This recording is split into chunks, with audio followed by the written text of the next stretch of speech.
Drama serial कैसी तेरी खुदगर्जी में आप सभी देखेंगे। महक शमशेर से कहेगी, आपको कैसा लग रहा है दुनिया की हर आसाइश से महरूम होकर या हम गरीब लोगों की तरह जिंदगी बसर करना। शायद आपको अंदाजा हो गया होगा कि हम जैसे लो मिडिल क्लास लोग कैसे जिंदगी बसर करते हैं, क्योंकि आप जैसे लोग अच्छी गाड़ी, अच्छे सेल फोन के बगैर जी नहीं सकते। आज आपको महसूस हो रहा होगा कि किसी गरीब और इज्जतदार को तंग करना कितना तकलीफदा होता है।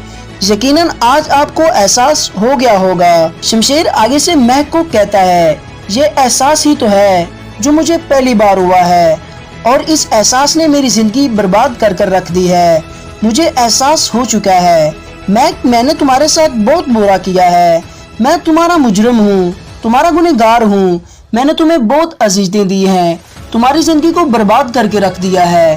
प्लीज महक मुझे माफ कर दो। शमशेर महक से कहता है, महक अब मुझ में तुमसे माफी मांगने की भी सकत खत्म हो चुकी है। मैं अपनी नजरों में बिल्कुल गिर चुका हूँ। मैं फिर भी कहता हूँ मुझ जैसे बिगड़े हुए इंसान को माफ कर देना। आगे से महक कहती है, आपको क्या जरूरत थी मुझसे शादी करने की। आपकी लाइफ बहुत अच्छी गुजर रही थी, आपके पास दुनिया की हर आसाइश मौजूद थी। आपने अपने आप को इतना लाचार और बेबस बना दिया है। मैं आपसे अब भी कह रही हूँ, आप अपने घर वापस जा सकते हैं।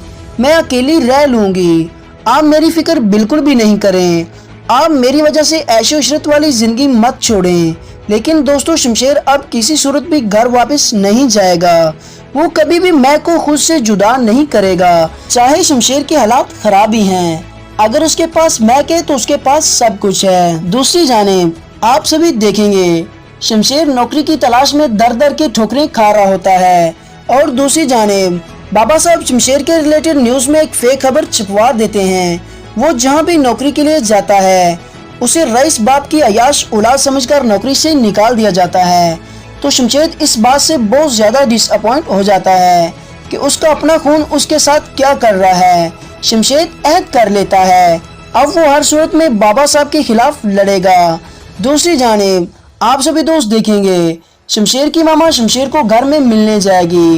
वो शमशेर से कहेगी, बेटा तुम घर वापस आ जाओ। शमशेर कहता है, अम्मी जान मैं कभी भी घर वापस नहीं आऊंगा। बाबा साहब ने मेरे साथ बहुत बुरा किया है। मैं उस खानदान से बहुत नफरत करता हूँ। ये बात सुनकर शमशेर की मामा को बहुत ज्यादा गुस्सा आता है। वो शमशेर के मुंह पर थप्पड़ रसीद कर देती हैं और गुस्से से वहां से चली जाती हैं। दूसरी जानिब दोस्तों आप सभी देखेंगे आने वाली किस की मुकम्मल कहानी में आप सभी दोस्त देखेंगे शमशेर और महक थाने में जाएंगे और थानेदार से कहेंगे, हमने एक रिपोर्ट दर्ज करवानी है। थानेदार कहता है, शमशेर साहब किसके ऊपर बुरा वक्त आ चुका है, किसके खिलाफ रिपोर्ट दर्ज करवानी है। शमशेर कहता है, सेठ दिलावर के खिलाफ रिपोर्ट लिखवानी है। तो आगे से थानेदार हक्का बक्का रह जाता है, वो सोचों में गुम हो जाता है। दोस्तों कौन कौन चाहता है शमशेर और महक को इंसाफ मिले, बाबा साहब का क्या इंजाम होना चाहिए, कमेंट सेक्शन में अपनी मोहब्बत भरी राय का इजहार जरूर कीजिएगा।